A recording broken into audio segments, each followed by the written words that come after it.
L'Europe s'enflamme. L'Ukraine est fâchée. Le ministère des Affaires étrangères ukrainien, à la tête, M. Dimitri Kuleba, vient de faire une déclaration qui montre que l'Ukraine est mécontente. Pourquoi? Pourquoi l'Europe est comme ça? Pourquoi l'Ukraine est dans cet état? Je vais vous livrer cela. Vous savez, en Europe, en Union européenne, la présidente, elle est tournante. C'est pas comme les États-Unis d'Amérique où il y a un chef d'État qui coiffe tous les États des États-Unis d'Amérique. L'Union européenne est dans une union de façade. Et donc, chaque pays a son temps d'assumer la présidence. Et actuellement, depuis le 1er juillet 2024, c'est le Premier ministre hongrois, Viktor Orban, qui est alors, c'est-à-dire, c'est la Hongrie qui est dans sa période de la présidente tournante, n'est-ce pas, de l'Union européenne. Eh oui. Et vous savez, vous connaissez la position de Viktor Orban et de sa Hongrie vis-à-vis de l'Ukraine, mais vis-à-vis aussi des Européens par rapport à la situation russo-ukrainienne. Monsieur Viktor Orban, on nous informe que malgré les timides relations, la relation froide entre la Hongrie et l'Ukraine, surtout par rapport aux aides financières et militaires que l'Union européenne et les États-Unis apportent à l'Ukraine, très particulièrement l'Union européenne, parce qu'il s'agit de l'Union européenne, la Hongrie n'est pas tout à fait d'accord pour cela. Et la Hongrie a fait montre de cela depuis le début des hostilités. Depuis le début.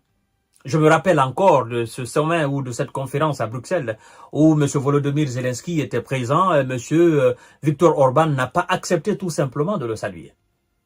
Le mec a montré depuis le début qu'il n'est pas hypocrite. Il ne fera pas semblant d'être avec l'Ukraine, or au fond de lui, il ne l'est pas.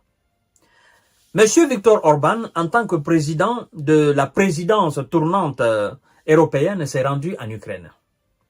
Vous comprenez? Il s'est rendu en Ukraine. Il a rencontré M. Volodymyr Zelensky.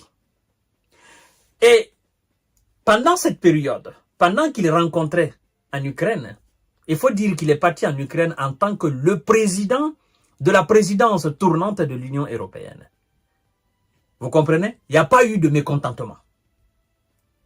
Il n'y a pas eu de mécontentement de la part de ses pairs. Il n'y a pas eu de mécontentement de la part des autres présidents issus des autres pays composant l'Union européenne. Tout le monde a apprécié cela.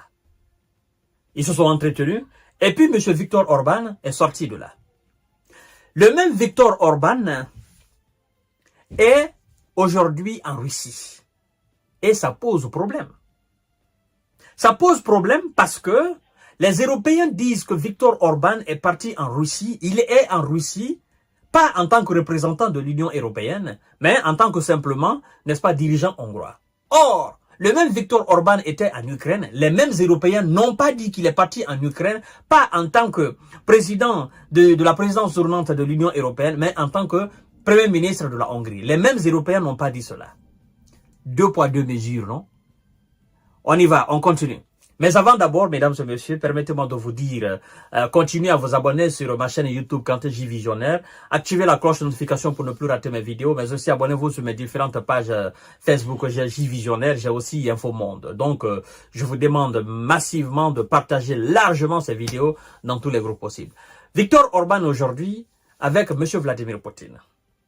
Et Poutine dit que lui, il perçoit la visite de Viktor Orban comme étant un représentant de l'Union européenne.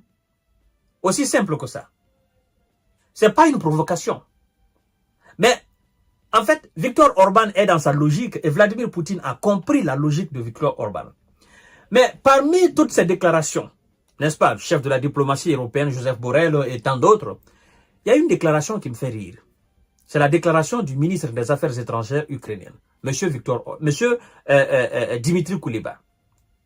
Il dit que l'initiative d'aller à Moscou, l'initiative du Premier ministre hongrois Viktor Orban d'aller à Moscou, a été tout simplement de la décision des dirigeants hongrois. Et que parler de l'Ukraine n'a pas été décidé entre M. Volodymyr Zelensky et M. Viktor Orban. Il dit en ces termes, mesdames et messieurs, c'est très important, partagez la vidéo dans tous les groupes possibles.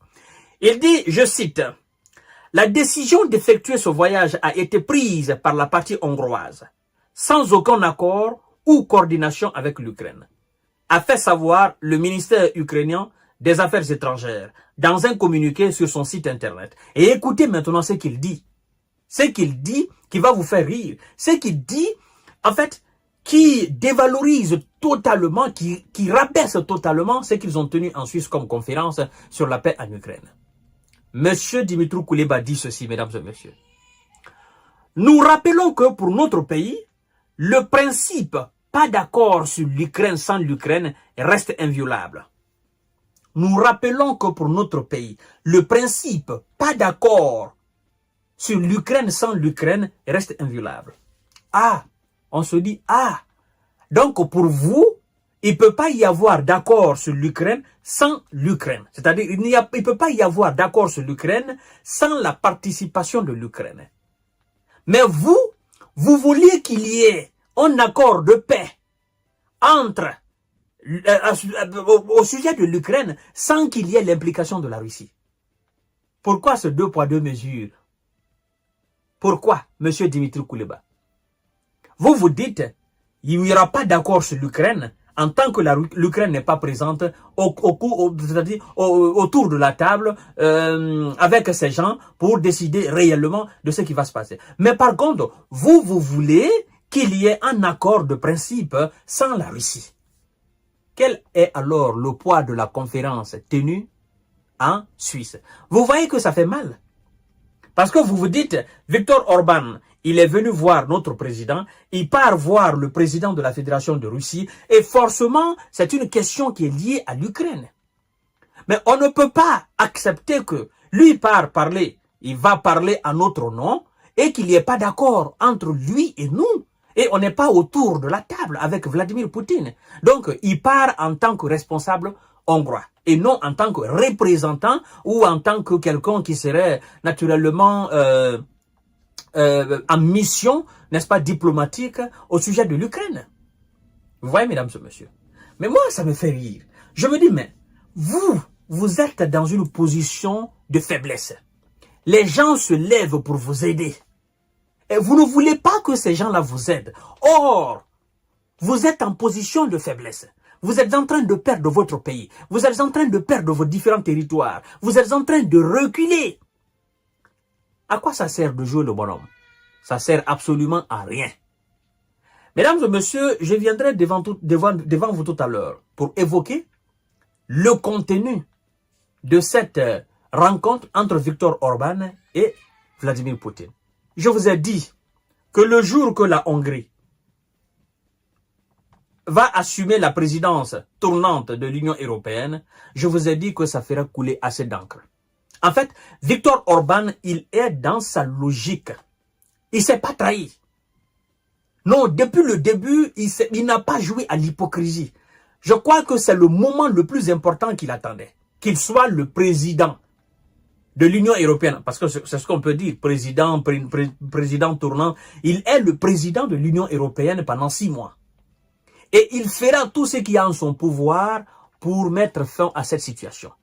D'ailleurs, il est en Russie aujourd'hui. Il est en train là de s'entretenir avec Vladimir Poutine. Quoi qu'il advienne, quoi qu'on fasse, il est à la tête de l'Union européenne pour 6 mois. Soit, il sera obligé d'accepter clairement sa position, ou bien on va le mettre hors de l'Union européenne. Et quand on met la Hongrie hors de l'Union européenne, ben c'est une manière de jeter la Hongrie dans les bras de la Russie. Quelqu'un qui est dans l'Union européenne, qui est donc dans l'OTAN, qui n'a pas caché son amour pour la Russie, qui n'a pas caché la nature de ses relations avec le président russe, celui-là hors de l'OTAN et de l'Ukraine et de l'Union européenne. Mais naturellement, c'est pour dire bienvenue parmi les membres de BRICS. Ah, bien sûr, ça sera comme la Bélarussie. Bélarussie qui entretient une très belle relation avec la Russie. D'ailleurs, vous devez savoir qu'il y a des armes tactiques, n'est-ce pas, nucléaires qui sont actuellement sur le territoire bélarusse. Voilà. Alors, mesdames et messieurs, à tout à l'heure pour notre série d'informations de décortiquage. L'Europe est en train de s'enflammer pour cela parce que pour eux, c'est inacceptable que le président de l'Union européenne soit aujourd'hui devant Monsieur Vladimir Poutine pour discuter, même si c'est pour discuter de rien et de tout. Eux, sincèrement, ils sont mécontents. Ils ne voulaient pas cela parce que eux, ils veulent couper le cordon ombilical avec la Russie, mais ils n'ont pas les moyens pour le faire. Alors, mesdames et messieurs, à tout à l'heure pour notre série d'informations et de décortiquage. Partagez la vidéo dans tous les groupes possibles et je vous souhaite une excellente soirée.